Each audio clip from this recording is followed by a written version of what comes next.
Assalamualaikum warahmatullahi wabarakatuh. Di sini saya Farah Nabila NIM 040 akan membahas materi tentang bab 12, yaitu tentang standar deviasi dan distribusi populasi normal dan tidak normal. Membahas tentang asumsi yang pertama yaitu tentang standar deviasi populasi sigma diketahui, yang kedua yaitu polusi berdistribusi normal, yang ketiga yaitu jika populasi tidak normal digunakan sampel jumlah besar. Di samping adalah rumus dari estimasi kepercayaan, yaitu X plus minus Z sigma per akar N. X itu sendiri yaitu titik estimasi, Z yaitu nilai kritis distribusi normal untuk probabilitas sigma per 2 dalam setiap tail atau ekor. Kalau sigma per akar N itu sendiri yaitu standar error. Selanjutnya, di samping adalah tabel kepercayaan. Bisa kalian lihat level kepercayaan yang umum digunakan dari tabel itu yaitu 90%, 95%, dan 99%. Di sini saya akan membahas tentang soal pembahasan yang diambil dari buku Keller-Gerrel bab 12.1. Di sini sudah saya translate ke bahasa Indonesia, yaitu seorang praktisi statis mengambil sampel secara acak dengan ukuran 56. Rata-rata sampel dan standar deviasi adalah 70 dan 12. Di sini yang pertama yaitu menentukan perkiraan interval kepercayaan 95%. Yang kedua yaitu mengulangi soal di atas dengan rata-rata 30. Yang ketiga yaitu menjelaskan apa yang terjadi jika lembar interval sampel menurun.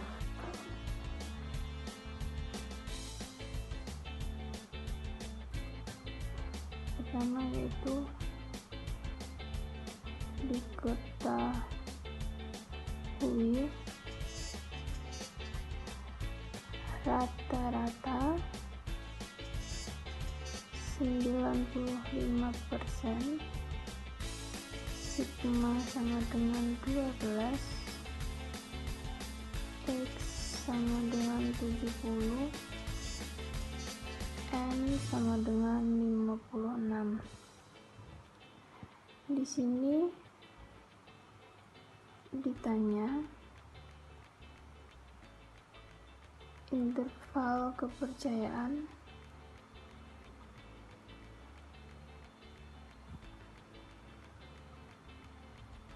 rumusnya X plus min Z sigma per akar N. Di sini kita mencari yang pertama yaitu standar kepercayaan, yaitu 95% sama dengan 0,95. Lalu 1 dikurang sigma sama dengan 0,95 min sigma sama dengan 0,95 kurang satunya dipindah ruas sama dengan sigma 0,5. Lalu mencari sigma per 2 sama dengan 0,5 per 2 sama dengan 0,25. Lalu Z sama dengan 0,025 sama dengan 1,96. Ini dari rumus ya. Selanjutnya yaitu kita mencari interval kepercayaannya. Di sini rumusnya X plus min Z sigma akar N. yaitu 70 plus min 1,96 12 per akar 56.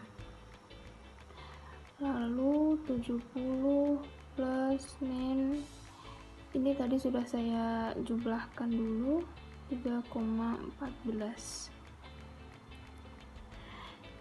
Jadi interval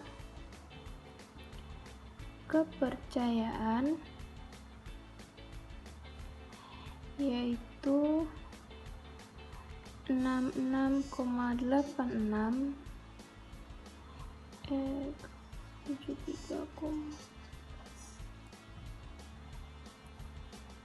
jadi ini didapat dari 70 dikurang 3,14 dan ini didapat dari 70 plus 3,14.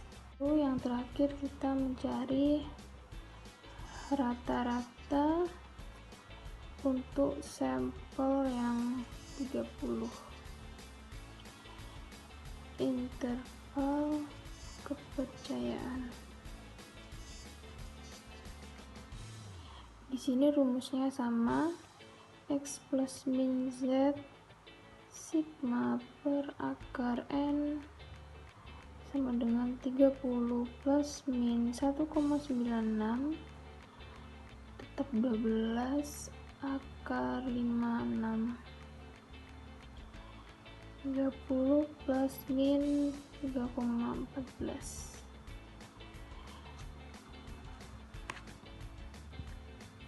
Jadi interval kepercayaan yaitu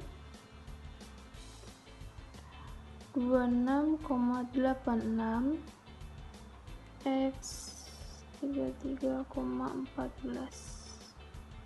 Jadi hasil yang pertama sama yang terakhir lebih menurun ya yang terakhir. Oke, untuk menjawab pertanyaan yang ketiga yaitu menjelaskan apa yang terjadi jika lembar interval sampel menurun. Menurut saya dilihat dari rata-rata dari soal pertama dan rata-rata dari pembahasan yang kedua tadi. Pembahasan kedua itu kan mengalami penurunan. Menurut saya tidak mempengaruhi lebar dari interval kepercayaan tersebut.